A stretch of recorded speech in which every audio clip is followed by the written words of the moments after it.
Legends and Folly, the story of R.M.S. Titanic, written and read by Anthony Rotuno.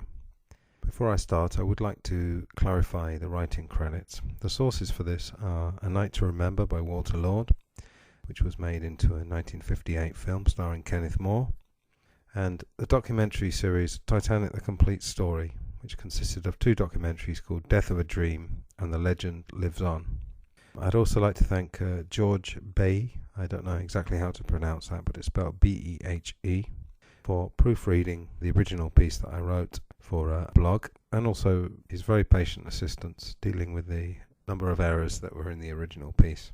George also wrote the introduction to a book called On a Sea of Glass, which I haven't read in its entirety but have glanced and looked through in a bookshop, and it appears to be a very definitive account, including the history of the ship and the 3 days before the collision and the sinking. So that would be recommended to people who are interested in this story. In 1898, American writer Morgan Robertson brought out a book called Futility, which detailed the plight of an Atlantic liner full of rich and complacent people. The ship weighed 66,000 tons displacement, a measurement based on the number of long tons of water its hull can displace, was 800 foot, 244 meters long, had a top speed of 24 to 25 knots, 28 miles per hour, a capacity of around 3,000 people, lifeboats for just a fraction of these, and was labelled unsinkable. On a cold April night it struck an iceberg and sank, killing almost everyone on board. An alternative title of the book was The Wreck of the Titan, which included the name of the fictional vessel. The subject of this piece was a real steamer, a beautiful, wonderful and incredibly elaborate ship which had a weight of 46,328 tons, 66,000 tons displacement, was 882.5 feet or 269 meters long, equivalent to 4 city blocks, 92.5 feet or 28.1 meters wide, and had height measured from waterline to boat deck of 60.5 feet or 18.4 meters, equivalent to 11 stories. Her name, known to millions over whom she has cast a spell since she was built, was R.M.S. Titanic, and her legacy has continued to grow over time. This is a remarkable story and would have been compelling if it had been made up. Instead, it really happened. It's a story that appears to encompass an entire sweep of people, actions and consequences. It could be that we are drawn to tragedies in a macabre way that we'd rather not admit to ourselves and others. Or it could be that we really just want to learn more about the mysteries of life and ourselves and wonder how we would react if such a thing happened to us. She was the largest ship in the world, designed to be the epitome of style, luxury and safety. However, she would suffer a disaster that would shatter the faith of an age. In the words of survivor Jack Thayer, commenting on the time before it happened, there was peace and the world had an even tenor to its way. Nothing since Napoleon had really shaken the confidence of this era in time, and the Industrial Revolution, leaving aside its darker sides of squalid conditions and manipulation of young workers, had transformed productivity beyond recognition. This was of course in large part thanks to machines and technology, but it was man, plus women and children, who was operating and in control of this technology. The wars that had plagued Europe for centuries had ceased, and a new century had recently been born. This century would of course bring 2 world wars, the killing of hundreds of millions by governments and dreadfully misplaced ideologies, and incredible progress in the technological manufacture of destructive weapons. It is often said that the Whitechapel murders, carried out by the still unknown killer Jack the Ripper, gave birth to the 20th century, even though they happened 12 years prior to 1900. The Titanic sinking also served to wake people up with a start and cause them to rub their eyes and reconsider their sleepy complacency. Jack Thayer's quote ends with the musing that, to my mind, the world of today awoke on April 15th, 1912. To help the understanding of this story, here are a few basic boating terms which need to be known. Bow, the front of the ship. Stern, the back of the ship. Port, the left side of the ship, looking from the back. Starboard, the right side of the ship, from the back. Forward, moving towards the front of the ship. Aft, moving towards the back of the ship. Ahead, when the ship is moving in a forward direction. Astern, when the ship is moving in a reverse direction. The Atlantic Ocean, which traditionally divides the Old and New Worlds, has a mind-boggling total area of 41,100,000 square miles, which converts to around 20% of the Earth's total surface and 29% of its water surface. Even so, for those who are interested, it is still a long way behind the Pacific Ocean's unfathomable area of 63,800,000 square miles, which consumes 33% and 46% of the total Earth and water surface. Although it is nigh on impossible to calculate the amount of different species living in the ocean, the figure has been said to be over 220,000. It is no surprise then that humans have always had a fascination for the sea, and the smarter among them have also treated it with a due reverence and an unwillingness to go too close to its heart. The rugged northern part of the Atlantic, divided from the South Atlantic by the wind-driven equatorial countercurrent, eclipses all but the two polar oceans in its low temperatures. It is a harsh and jealous sovereign, demanding of man's respect and vengeful against his arrogance. 400 miles off the Grand Banks of Newfoundland, well over 2 miles below a restless surface, this ocean holds fast to its most famous prisoner, once one of humankind's crowning achievements. From the world's wealthiest industrialists to the humblest immigrants, Titanic's passengers, despite containing a disparaging range of social classes, mostly had one thing in common: confidence in the ship and a world that was always getting better. Quite a rational argument when you think of what progress and civilization are supposed to be. It was an age of the soft quality of innocence mixed with a harder, more negative quality of arrogance. Soft and hard, rich and poor, heroism and squalor, the Titanic story had it all. It was the swift and sudden death of a dearly held dream. Prince Albert had said in 1851, "We are living in the period of most wonderful transition, which tends rapidly to accomplish the great end to which in the end all history points, the realization of the unity of mankind." American author and satirist Mark Twain called it the Gilded Age, beginning in the second half of the 19th century, and by century's end having blossomed into a social gospel, a way of living where man had defeated nature and heaven on earth was quite possible. Perhaps we could even outdo God. Life expectancy was rising, and technology, guided by man, was seen as a salvation or panacea for everything. Shipbuilding was the space race of the early 20th century, and competition for the transatlantic passenger trade had become intense. J. Bruce Ismay was chairman of the White Star Line, which had been bankrupt until Ismay's father had taken it over.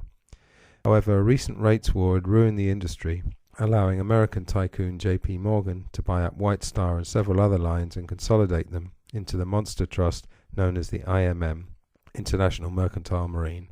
Ismay was a pampered, silver-spooned boy who seemed aloof to some and was meticulous and demanding, but also a good businessman, willing to spend money to improve things.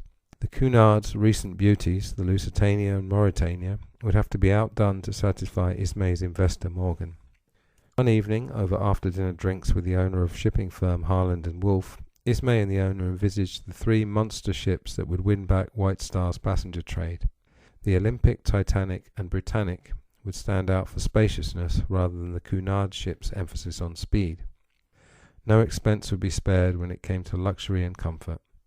As well as the business offered by the privilege, the booming immigrant trade had become the bread and butter of the transatlantic shipping companies, and bigger ships could carry large amounts of bodies in third class, known as steerage in reference to the lower deck of a ship where the cargo is stored and where their quarters traditionally were. These people wouldn't travel in luxury, but could, for an affordable price, still know the prestige of travel in relative comfort on the world's greatest liners. In the age of optimism, thousands of people were opting to travel to the new world where dreams would be realized, a sentiment still reflected in song lyrics over 100 years later. Much like the pamphlets that offered vague promises of fruit-picking work for all somewhere in California at competitive rates in Steinbeck's The Grapes of Wrath, the talk was of this magical place where you could surely transform your life if you could just get there. Harland and Wolff's planners got to work, having to build special machinery just to put the ships together, and some felt doing this in something of a hurry to please their main investor.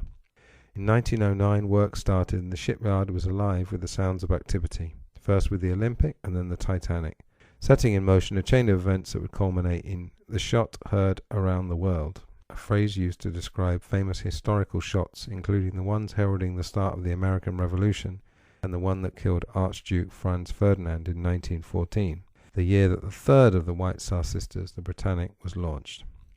It took some time in that Belfast shipyard for the ship to take place, and for months and months in the monstrous iron enclosure of Harland and Wolff, all that was discernible was iron scaffolding. At that time, all of Belfast was aware of, and many involved in the building of the ship. Overtime was willingly worked, and people talked excitedly and often about the vessel in progress. Ships were built by hand in those days, and it was a personal thing. Titanic's spell starting to work its magic even before the completion of its construction. Chief designer Thomas Andrews, who had a real feel for the labour involved, would walk around with his plans in his pocket talking to the workers, and was no doubt constantly engaged in ironing out wrinkles.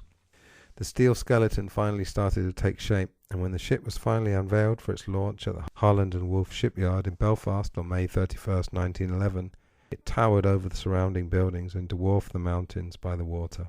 The rudder was the size of an elm tree, the propellers like windmills, the giant reciprocating engines, triple-screw 3-propeller design and 29 boilers attracted the awestruck imagination of the shipbuilding trade journals. It was Shipbuilder magazine who in 1911 declared the ship to be practically unsinkable, the main reason being that it could float even if 4 of its 5 watertight compartments leading back from the bow were flooded from a head-on collision.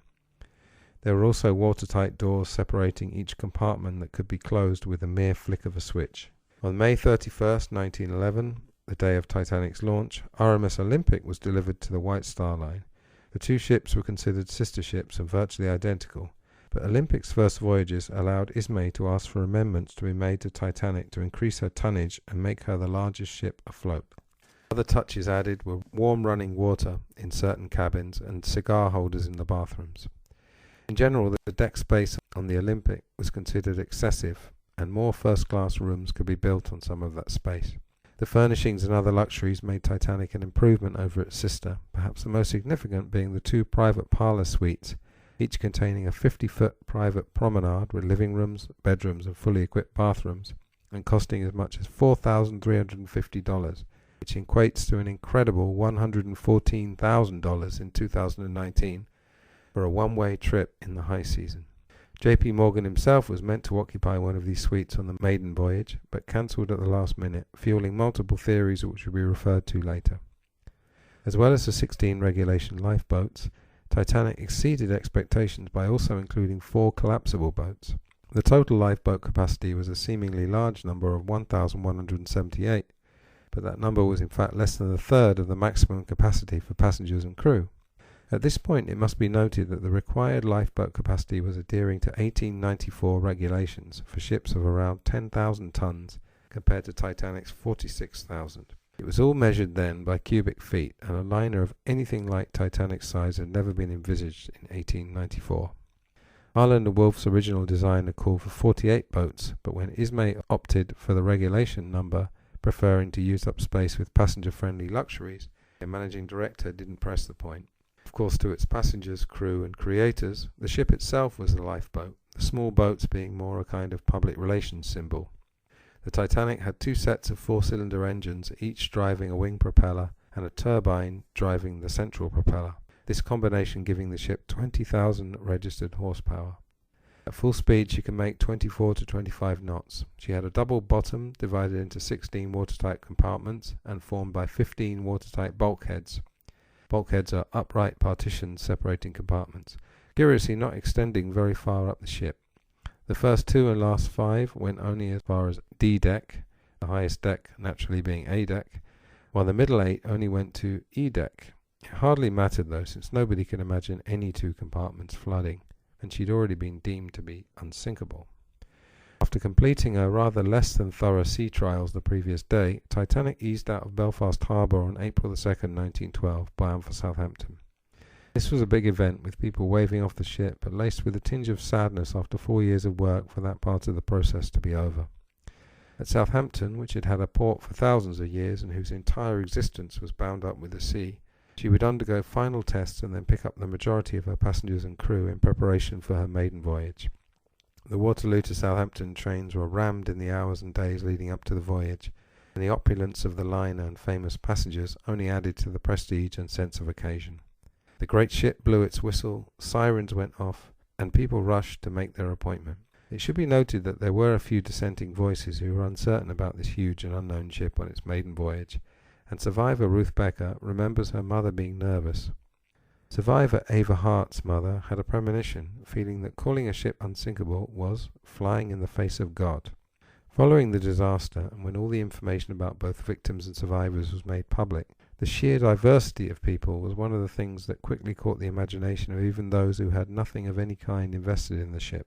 The whole microcosm of Western society lay nearly 3 miles down at the bottom of an ocean whose vastness was, as earlier noted, quite impossible to comprehend. The 300 luminaries of the day dominated proceedings, of course, and the net worth of what Wall Street called the Millionaire Special was over $500 million in 1912 dollars, a staggering $13 billion and more in 2019. Among the famous names who were the pop stars of their day, millionaire playboy Benjamin Guggenheim, Mr. and Mrs. John B. Thayer, he the president of the Pennsylvania Railroad, presidential military aide Archibald Butt, and Mr. and Mrs. Isidore Straus, co-owners of Macy's. John Jacob Astor and his wife were not yet on the ship at Southampton, and as we know, J.P. Morgan cancelled at the last minute, becoming a key part of the Titanic conspiracy, whose several separate strands included theories that Morgan knew that the ship had been swapped for the Olympic and was going to be sunk on purpose as an insurance scam, but cancelled his ticket. Another theory proposed later was that some of the luminaries, including the richest of them all, Astor, were, unlike Morgan, opposed to the creation of the Federal Reserve, which, despite its government-sounding name, was privately set up after being planned at a secret meeting on Jekyll Island, Georgia, in 1910, and has to many people had a, quote, license to print money, as well as setting interest rates and apparently manipulating the money supply without audit ever since. A third-class berth on Titanic was comparable to second class on a standard ship and second to first. Besides the more famous passengers were hundreds of other families with their own stories. Milvina Dean was a baby when she survived the disaster and went on to be its final living survivor at the time of her death in 2009, just 3 years before the 100th anniversary. She was on her way to Kansas, where her father was planning to open a tobacconist shop. Also among the cast of characters for the drama to come was J. Bruce Ismay, who during voyages liked to alternate between being the chairman of the line, one of the crew, and just another passenger. The captain was Edward J. Smith, 62 years old, a veteran of 38 years at sea, and continuing his tradition of skippering the White Star ships on their maiden voyages, after having also helmed Olympic's first trip. One claim subsequently denied by White Star was that Smith was due to retire, and that he would have done so after the Titanic's scheduled arrival in New York. Many passengers chose ships based on the captain, and this included Smith on many occasions. He was a bearded, well-decorated patriarch, and well-loved by passengers and crew alike.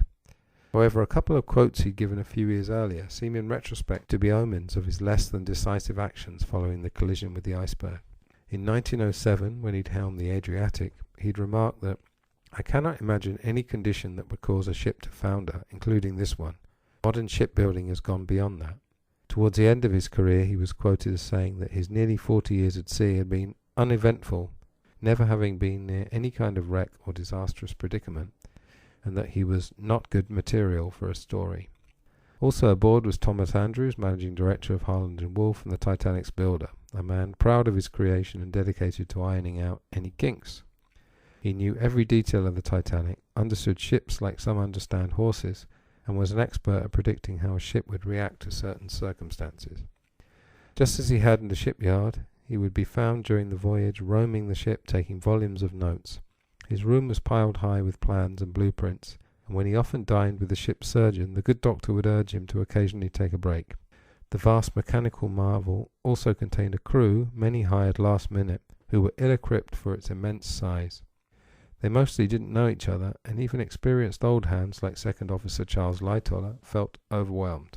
The deck was 1/6 of a mile long, and Lightoller felt it was very hard to really know. Just before midday on April the 10th, Southampton docks was a whirl of activity. Under a grey and foreboding sky, the cry of "All ashore that's going ashore" rang out. On the stroke of noon, the Titanic moved slowly away towards the mouth of Southampton harbour. Suction from the huge propellers actually started to pull the New York, docked in the harbour, away from her berth. A certain collision was finally avoided, but one passenger remarked that it was a bad omen. Captain Smith was unruffled as he eased the ship out of the harbour, but his complacency would later be crucial. On the evening of April the 10th, Titanic stopped at Cherbourg in France for passengers and mail. John Jacob Astor, recently divorced and now hastily married to a beautiful, much younger woman, boarded the ship here. Queenstown Island, now known as Cobb, was the last European stop on the 11th. There, an Irish priest would happen to snap the final pictures on board the Titanic. At Queenstown, the last 100 of the 771 steerage passengers boarded. To summarise the classes, first class was, literally in this case, above everything. Second class aspired to first class status, and third class people were nothing, non-people, segregated in the lower decks and not allowed to physically contact anyone on the other decks. They were treated as cattle, if at least in this case, pedigree cattle. Some saw toilets for the first time and were generally seeing on the Titanic a different world to anything they'd ever known. Many had sold up for a new life in an unknown world, packing away in boxes and cases their worldly possessions to seek their fortunes, or at least a better state of survival. Excitement and nervousness surely competed in their minds as their dominant feeling. They came from over a dozen countries, and third class was an exotic potpourri of customs, complexions, and languages. The Irish mountains were the last the passengers would see of Europe as the floating palace pulled away from Queenstown.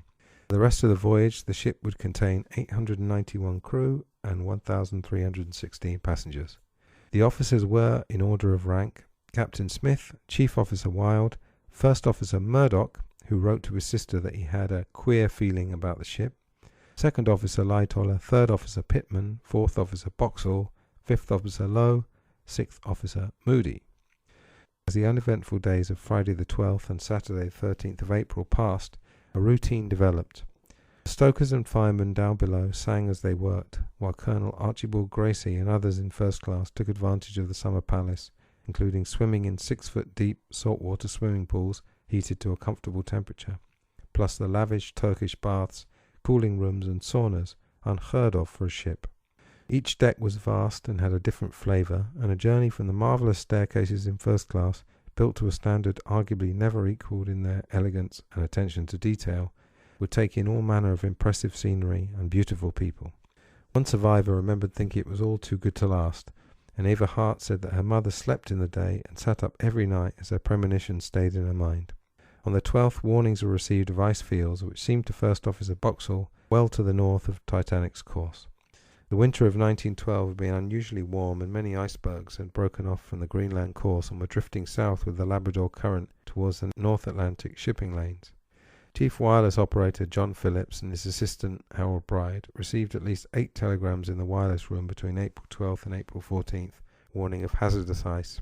Overwhelmed with personal messages that needed to be sent for the benefit of the illustrious passengers, and which they depended on sending to get paid their fairly meagre wages, Phillips and Bride relayed these ice warnings to the bridge only periodically.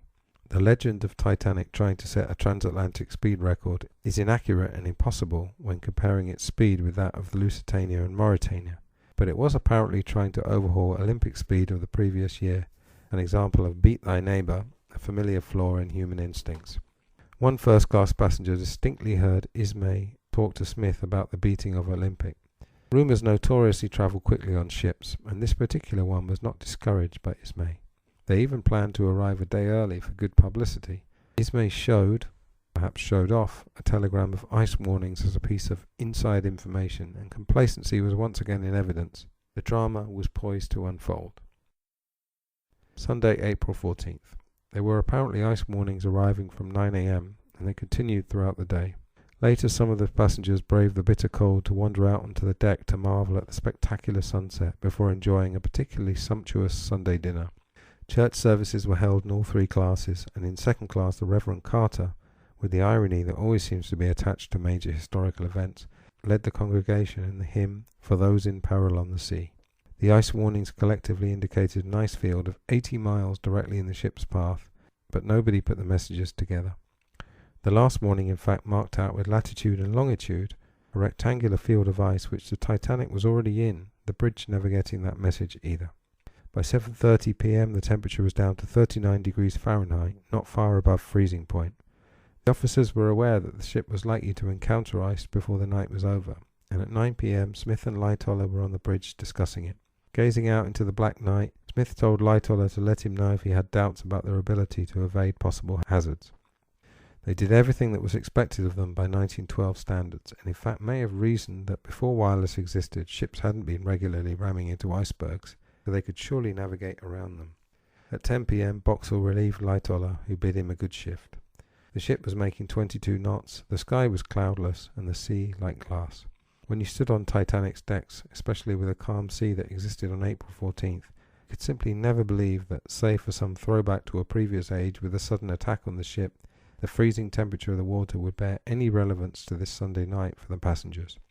At 10:20 p.m, about 10 miles away, the Leyland liner the Californian, a slow 6,000-tonner travelling from London to Boston with room for 47 passengers but carrying none, stopped due to drifting ice blocking her path. At 10:30 p.m, the temperature of the sea had dropped to 31 degrees, just below freezing.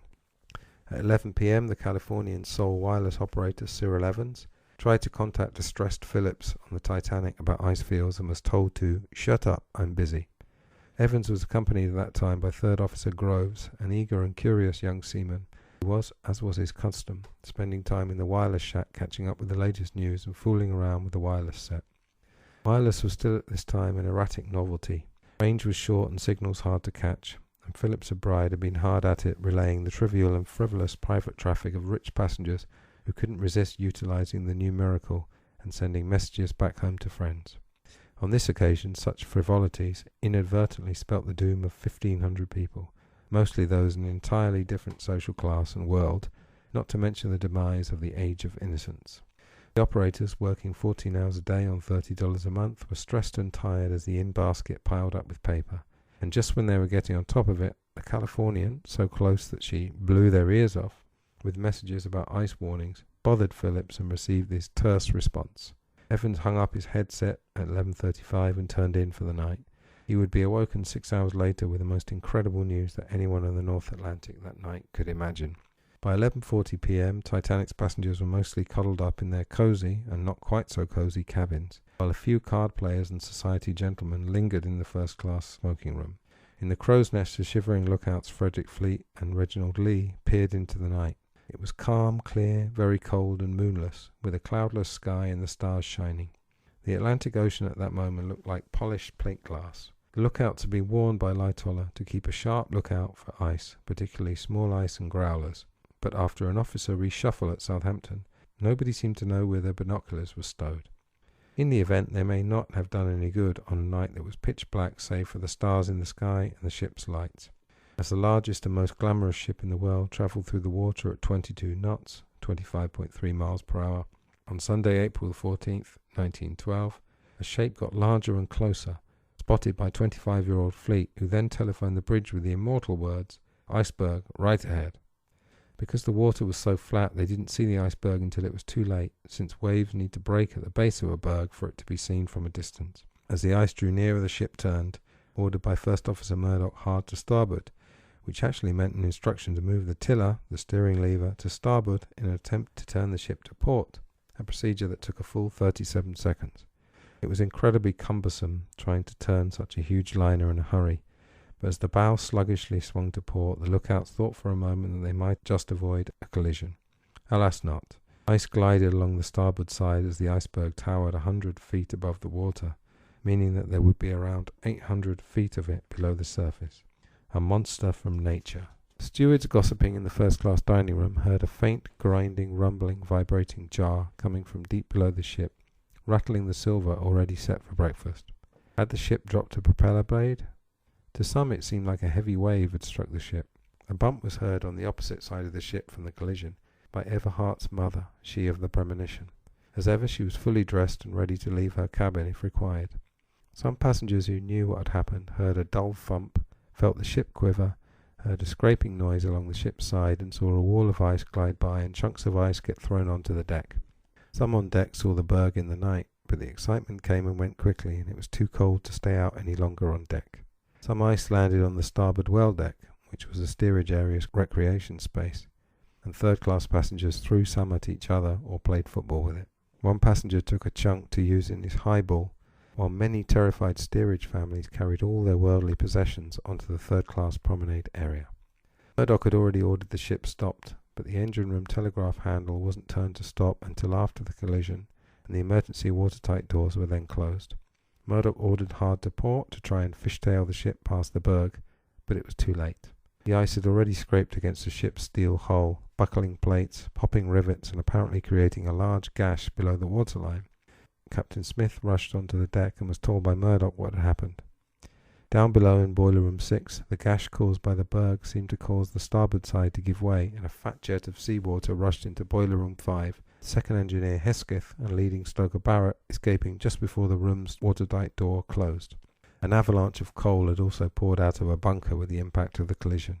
It should be noted the contrast between what was experienced and known about down below and what was happening on the upper decks. Just as real life is said to involve inevitable hardship, and the tourist industry tends to want to hide some of the harsh realities of poor areas from moneyed holidaymakers, the real situation is often known more intimately by the humble workers, while the rich are the most unaware and out of touch. To the rich on the top decks of the Titanic, the collision was a trifle, a slight jar, something that might spill one's drink, but nothing more. While down below, the workers were well aware of the gallons of water pouring in by the second. The forward steerage cabins certainly knew something was terribly wrong as well, and the collision had been to them not a jar, but a tremendous noise that sent many of them tumbling out of bed. Up top, rumours started to spread about the dropped propeller blade and the ship stopping to prepare to go around the iceberg. Nearby, the Californian had noticed a blaze of deck lights showing a large steamer. Captain Stanley Lord ordered contact by Morse lamp.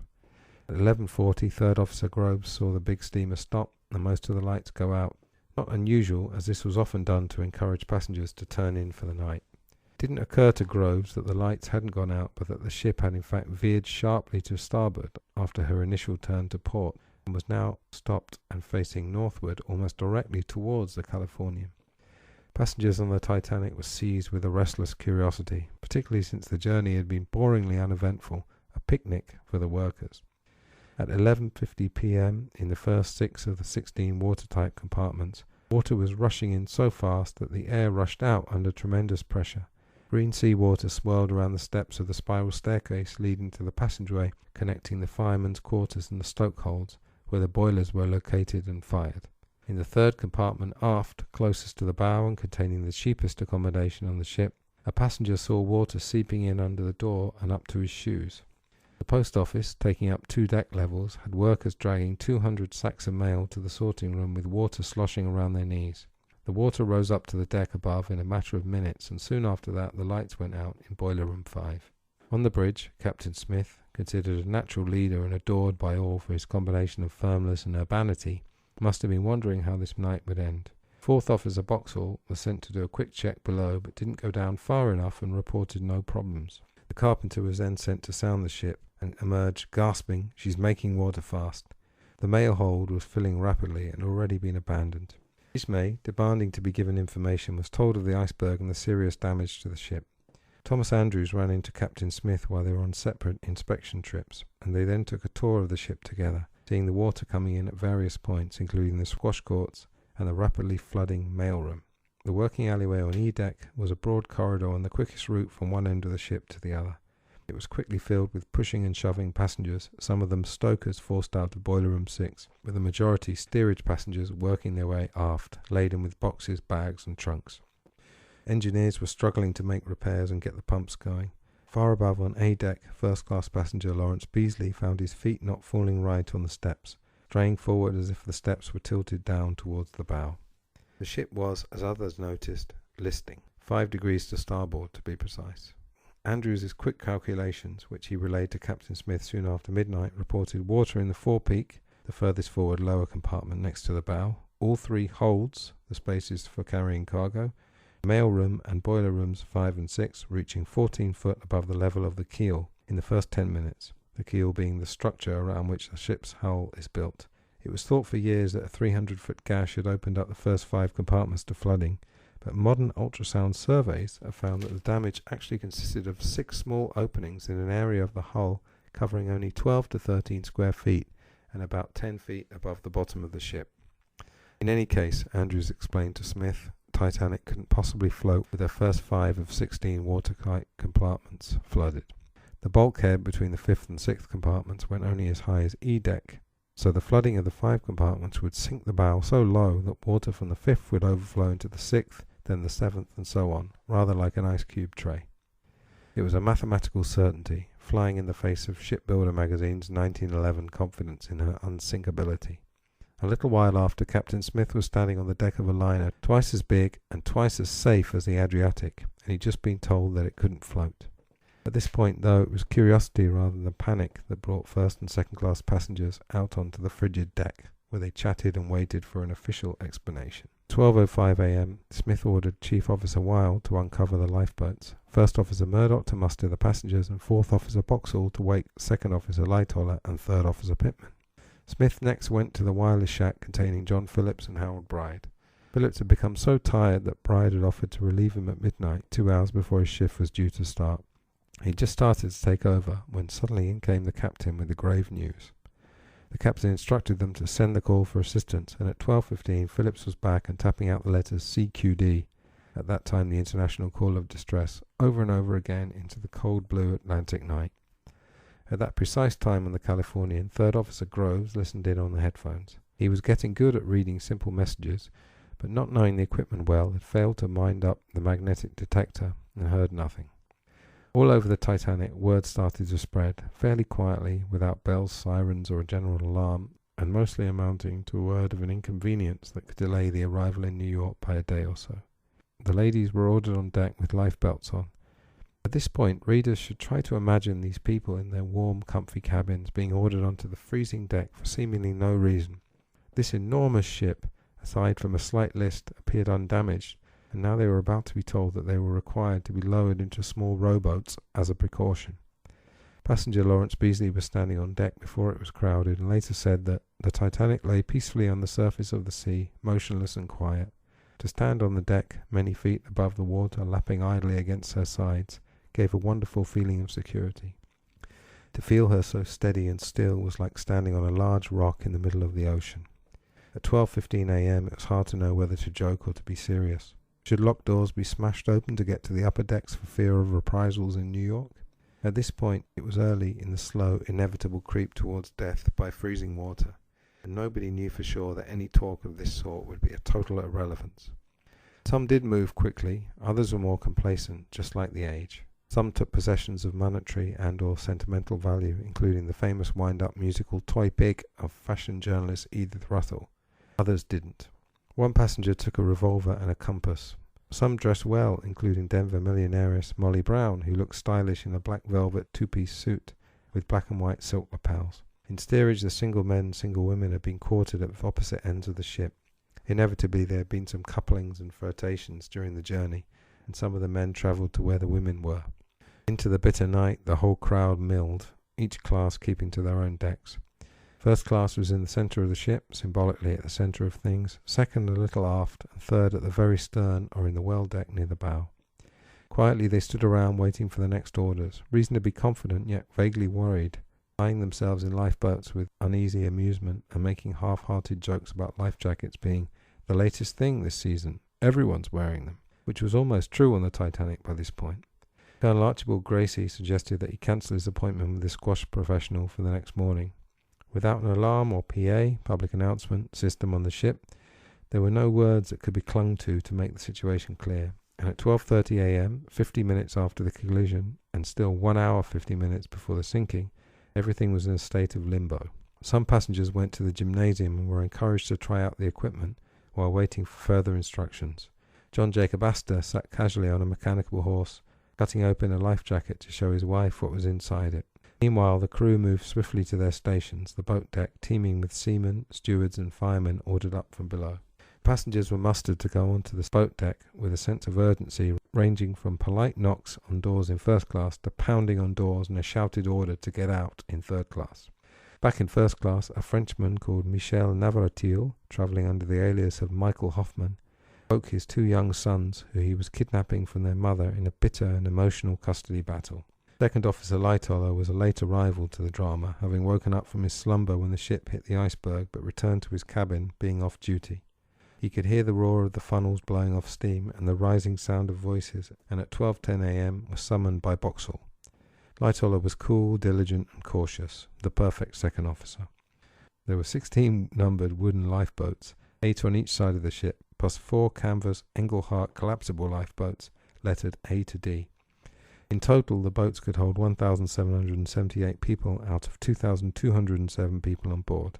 None of the passengers and few of the crew were aware of this discrepancy, but were of the mind that God himself couldn't sink this ship, as one of the deckhands had said to a lady passenger while carrying luggage aboard back in Southampton. There'd been no boat drill, so there was an element of confusion, but the crew were professional, and gradually the canvas covers of the boats were removed. One by one, the cranks were turned, the davits creaked, the pulleys squealed, and the boats slowly swung out free of the ship.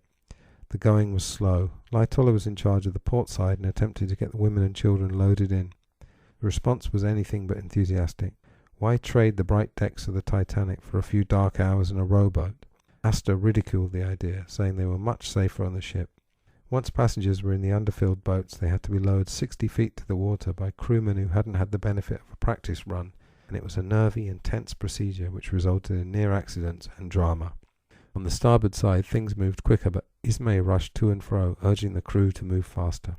Third Officer Pittman, not knowing Ismay, shrugged off this officious stranger until he realized who Ismay was. On this side, a few couples and single men were allowed on the boats. Women and children first was the rule. As number 5 creaked downward, Ismay continually chanted "lower away," while waving one arm in huge circles and hanging on to the davit with the other. Fifth Officer Lowe exploded at him, "If you'll get the hell out of the way, I'll be able to do something." The abashed Ismay walked away, and some gasped at the fifth officer berating the chairman of the line, remarking that there would be a day of reckoning in New York.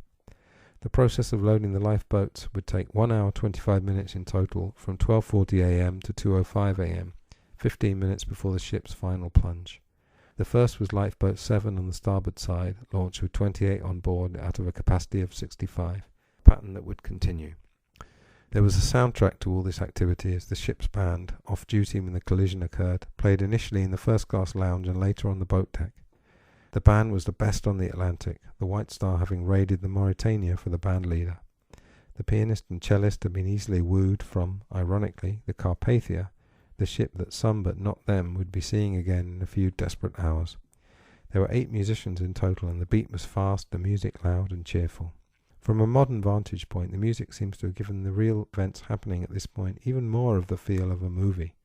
Still, the truth hadn't dawned, one old seaman stating that the ship was good for 8 hours yet, and inconvenience was still the prevailing feeling of many. In the nearly empty smoking room on A deck, 4 men deliberately avoided the noisy confusion of the boat deck.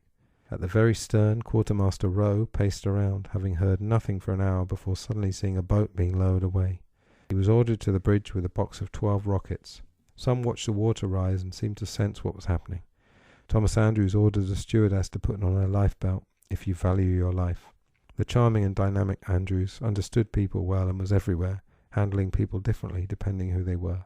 He kept the bad news quiet to most or played it down, but told John B. Thayer that he didn't give the ship much more than an hour to live.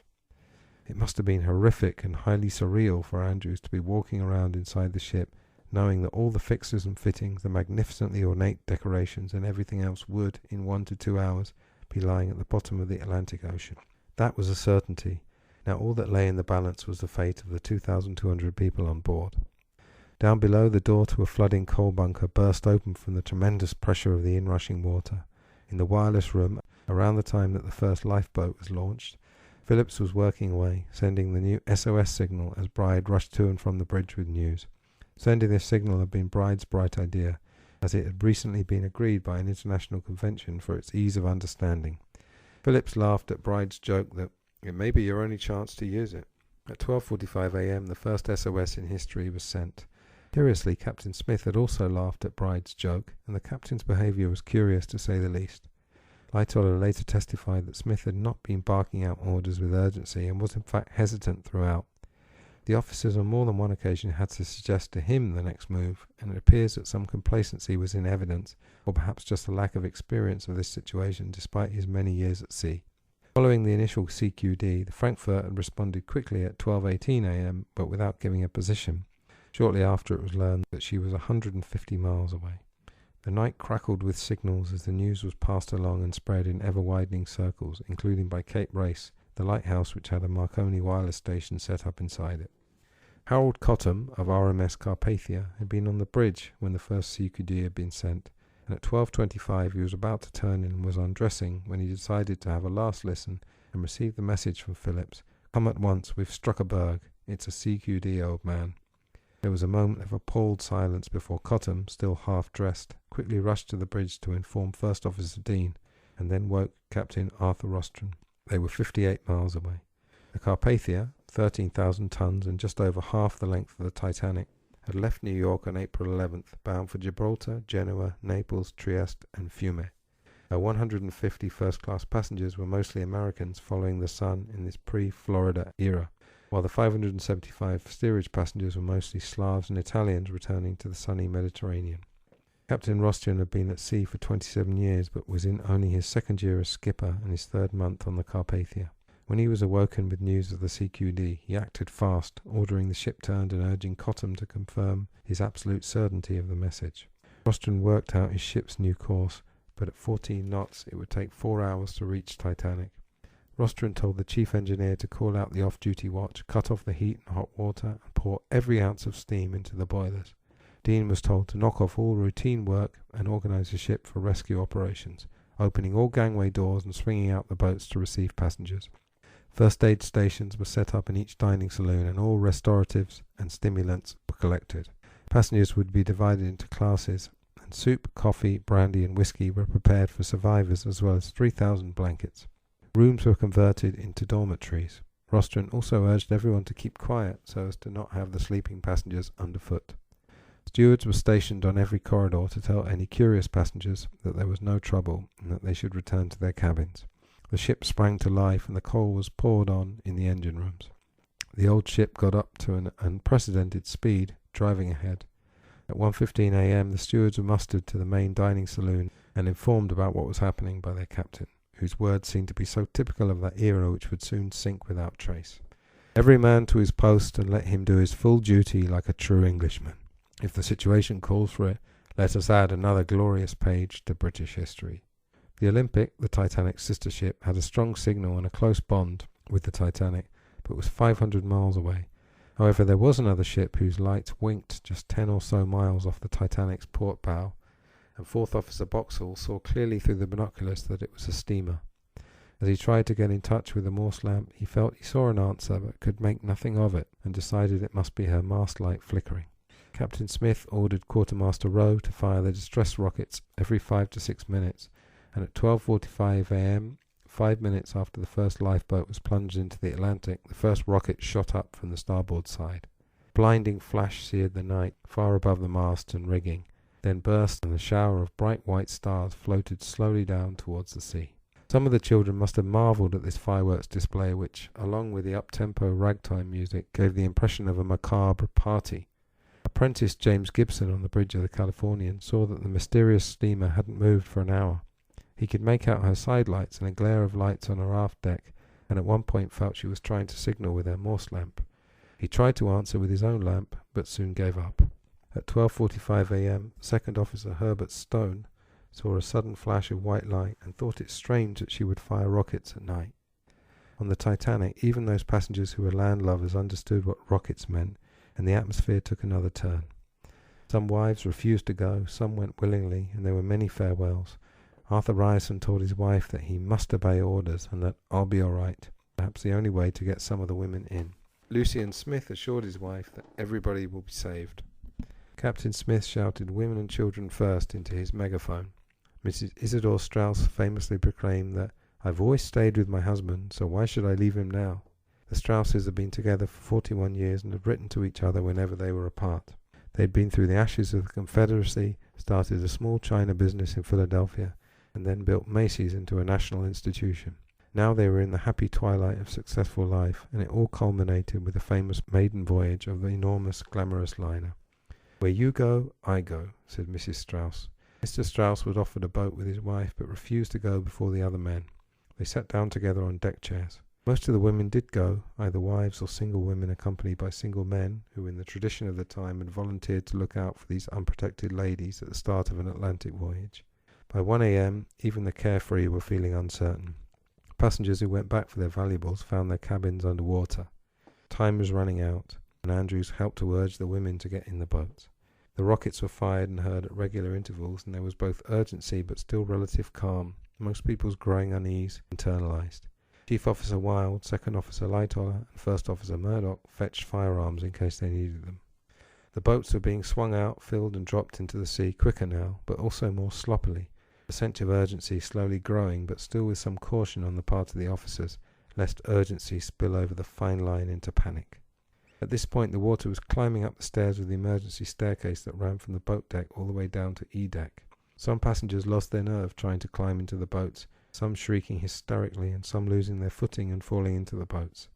A shortage of trained seamen made the confusion worse, many of the best men being used to man the early boats and other old hands engaged on other jobs. Lightoller was rationing the seamen now, 2 to each boat. A yachtsman who swung himself out on the forward fall onto a boat which had only one able seaman was the only male allowed by Lightoller into a boat on the port side. The women and children first mantra may have got skewed to women and children only, while Murdoch on the starboard side let more men in, especially if they belonged to first and second class. Sir Cosmo Duff Gordon and his wife and her secretary, Miss Francatelli, asked to enter boat 1, which infamously left with just 12 people out of a possible 40, and only 2 of them women. Sir Walter Hurst caustically remarked that if they're sending the boats away, they may as well put some people in them. It is well known that none of the boats were filled to anything like capacity, and there may have been a thought that they might hover around the ship and return later, but the vast majority never did. Down in E-deck, many third-class passengers got nowhere near the boats, a swarm of them milling around the foot of the main steerage staircase. They'd been there ever since they'd been called from their cabins. Amid the low ceilings, naked light bulbs, and scrubbed simplicity of the plain white walls, they looked more like inmates than passengers as they swarmed around, many of them Finns and Swedes and others who didn't speak English.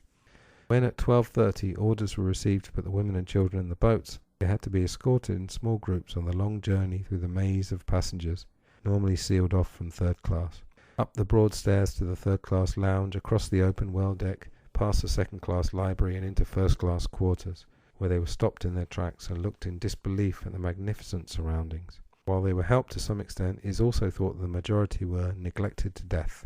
Getting them in the boats still wasn't easy. Other steerage passengers found their own way to the boats. Some barriers separated them off from the other classes, falling down, most knocked down. Like a stream of ants, they found their way under their own steam through the 8 decks and seemingly endless passageways to the boats, now their only salvation. Some got lost and resorted to using the emergency ladder meant for the crew's use. This ladder was near the brightly lit windows of the first-class a la carte restaurant. They looked in and marvelled at the tables beautifully set with silver and china for the following day. Some beat on the barriers, demanding to be let through, but still the regulations were followed, despite the fact that soon these rules would be rendered completely irrelevant. Think of someone probably about to die. At some point, every rule holding them back and all the preconditions of having to live in a society disappear. For every steerage passenger who made it through, there were hundreds milling around aimlessly at various points, and some still in their cabins. Staff in the first-class restaurant were neither passengers nor crew and not employed by the White Star Line. They had no status and were also French and Italian, objects of deep Anglo-Saxon suspicion in 1912. They never had a chance, herded together in their quarters on E-deck. Only 3 made it because they happened to be in civilian clothes. Down in the engine room there was no thought of getting away as they struggled desperately to keep the steam up, the lights lit and the pumps going. One by one the boats rowed slowly away from the great ship, oars bumping and splashing in the glass-smooth sea. All eyes in the boats were glued on the Titanic. Her tall masts and 4 big funnels stood out sharp and black in the clear blue night. The bright promenade decks and the long rows of portholes all blazed with light. They could see the people lining the rails and could hear the ragtime playing in the still night air. From this perspective it seemed impossible that anything could really be wrong with the great ship, that there they were and there she was, well down at the head. Brilliantly lit from stem to stern, she looked like a sagging birthday cake. The boats moved clumsily away, some told to make for the steamer whose light shone in the distance, agonizingly close. Captain Smith told the passengers of Boat 8 to go towards a boat in the distance, land its passengers and go back for more. Quartermaster Rowe was told to send a Morse message that, "We are the Titanic sinking, please have your boats ready." Rowe called again and again to no avail. On the Californian, Second Officer Stone and Apprentice Gibson counted 5 rockets by 12:55 and tried the Morse lamp. At 1 a.m. there was a 6th rocket, and at 1:10 Gibson informed the sleeping Captain Lord, who advised him to keep on morsing. Stone noted that the ship looked very queer, clearly listing, and her red side light had disappeared. The other ships didn't seem to understand, the Olympic asking as late as 1:25 a.m. if the Titanic was coming to meet them. Frankfurt asked for more details, and Phillips angrily tapped back, "You fool, stand by and keep out." Captain Smith entered periodically to warn that the power was fading, and later that the water had reached the engine room. On the Carpathia, Harold Cottam's set in his small wireless shack was miserable, with a range of just 150 miles. So when he stopped receiving from Titanic, he couldn't know for sure what had happened. He heard a report at 1:10 that they were sinking head down. At 1:35, engine room flooded, and finally at 1:50 a.m., final plea. "Come as quickly as possible, old man. The engine room is filling up to the boilers." After that, a deafening silence. Cottam hunched tensely over the set, still only in his shirt sleeves, despite the cold. Now the roar of steam had died. The nerve-wracking rockets had stopped, but the slant of the deck was steeper, and there was an ugly list to port. By this point, there was no trouble persuading people to leave the ship. A young boy who used a woman's shawl and got on a boat in disguise. Lifeboat 14 was rushed by a wave of men, being beaten back with the tiller. Lowe threatened them with his gun and fired 3 times along the side of the ship as the boats dropped down to the sea. A big mob pushed and shoved around collapsible boat C, but the officers finally got it off. Bruce Ismay was around this boat, calmer than before, and helping to get the boat ready for lowering, now every inch a member of the crew. At the last moment he climbed into boat C, just one passenger of 42 in the boat. Inside the ship, one passenger stayed sitting in the first-class smoking room reading alone. Reverend Bateman called to his sister-in-law entering a boat that, "If I don't meet you again in this world, I will in the next," taking off his necktie and tossing it to her as a keepsake. Benjamin Guggenheim and his valet took off their life jackets and dressed in their best, prepared to go down like gentlemen. What choice the valet had in what was basically an act of suicide is something worth pondering. At the point where it became every man for himself a little later, all semblance of duty and employer-employee relationships quite rightly went out of the window. As Titanic's life afloat ebbed away, the passenger areas inside the ship started to flood. Water, which up to now had only existed outside the ship, was now inside and creeping up the staircase as the ship got lower and lower. The forward first-class staircase went down to E deck, and to stand on the boat deck and look over the balustrade into an open well through 5 decks and see green sea water swirling around, getting higher and higher, must have been a terrifying moment for anyone witnessing it. As a number of boats left to be packed and lowered away dropped to 2, the water had now reached C deck, rising fast. Paradoxically, all the lights still burned bright, illuminating the clear night, and the music was up-tempo, lively, ragtime. Second Officer Lightoller, steadfastly sticking to what seemed like a system of women and children only, wouldn't even let John Astor, the richest man on the ship, into Lifeboat 4, so stern was his policy. Astor asked the number of the boat, either to locate his wife or, to Lightoller's mind, to make a complaint later. At 2 a.m. there was only Collapsible D left, ready for loading. The lights were beginning to glow red, and chinaware could be heard breaking somewhere below. One male passenger drained a full bottle of gin and later survived. Lightoller took no chances with the last boat, since there were now 47 seats for over 1,500 people, even though most had moved aft. He had the crew lock arms in a wide ring around the boat, only letting the women through. 2 baby boys were placed in the boat by their father, Mr. Michael Hoffman, a Frenchman who was kidnapping the children from his estranged wife. At 2:05 a.m. the boat was lowered into the sea.